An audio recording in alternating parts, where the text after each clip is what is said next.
Tu gagnes de l'argent grâce à des commissions, mais t'es-tu déjà demandé si c'était halal ou bien est-ce que tu fermes les yeux parce que ça rapporte gros? Reste bien jusqu'à la fin, tu risques d'être choqué par ce que dit un savant à ce sujet. Pour mettre le point sur le i, on définit clairement la commission. La commission, c'est quoi exactement?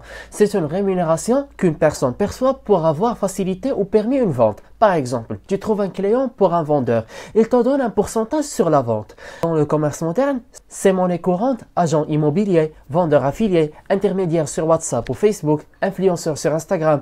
Mais est-ce que tous ces types de commissions sont identiques aux yeux d'Allah? Alors une distinction entre halal et haram. Ce que beaucoup de gens ignorent, c'est que toutes les commissions ne sont pas halal. En islam, ce n'est pas l'argent qui détermine la légalité, c'est le contrat, l'intention et les conditions. Voici une règle d'or. Si tu es transparent, que tu ne vends pas un produit haram et que tu ajoutes une réelle valeur, la commission est halal. Mais si tu trompes, tu caches des défauts, tu vends du haram ou tu n'es qu'un parasite, c'est une trahison. Attends, ce n'est pas tout. Est-ce que tu sais que certains sahaba prenaient des commissions? Alors l'exemple du prophète, que la paix et la bénédiction soit sur lui, et les compagnons. Dans un hadith rapporté par Al-Bukhari, un compagnon était intermédiaire dans une vente. Il a reçu une récompense. Le prophète, que la paix et la bénédiction soit sur lui, n'a pas interdit cela. Cela montre que l'intermédiation commerciale avec rémunération est permise.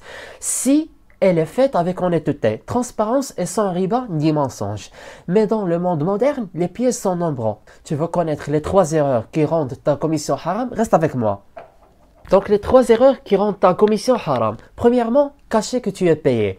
Tu fais croire que tu aides par amour, mais tu caches ta commission. Deuxièmement, faire pression psychologique. Tu manipules les clients pour qu'ils achètent, même s'ils n'en ont pas besoin. Troisièmement, encourager un produit douteux au haram. Cigarettes, loterie, usure, dropshipping non conforme. Et si tu fais les choses bien, tu sais ce que tu peux gagner au-delà de l'argent.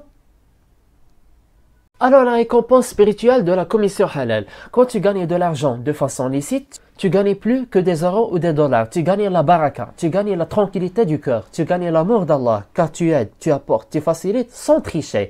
Et parfois tu es la cause pour qu'une famille mange, pour qu'un frère travaille, pour qu'un commerçant prospère. Mais comment être sûr à 100% que ta commission est halal? Alors les conditions pour que ta commission soit 100% halal.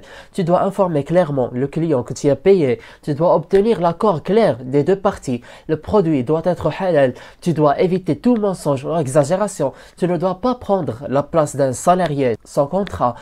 Et si tu doutes, il y a une règle d'or prophétique que tu dois retenir. Alors la règle dorée du prophète, que la paix et la bénédiction soit sur lui, laisse ce qui te met dans le doute. Le prophète, que la paix et la bénédiction soit sur lui, a dit « Da' ma yuribuka ila ma la yuribuk » Laisse ce qui te met dans le doute pour ce qui ne t'en met pas, rapporté par l'imam Tirmidhi. Tu veux la tranquillité, alors évite la zone grise. Sois clair, droit, transparent et surtout ne sois jamais complice dans la propagation d'un produit nuisible. Mais comment expliquer ça à ton entourage qui pense que tout ce qui marche est halal? Mais comment répondre aux gens qui te disent tout le monde le fait? Le succès généralise ne rend pas l'illicite licite. Le volume d'argent ne justifie pas l'illégalité. Le fait que ce soit la norme dans ton pays ne te protège pas le jour du jugement. Allah ne regarde pas combien tu as gagné, il regarde comment tu l'as gagné. Et si tu veux un secret pour multiplier tes commissions licites, écoute bien le dernier conseil. Et le secret pour ta commission soit source de risque constant.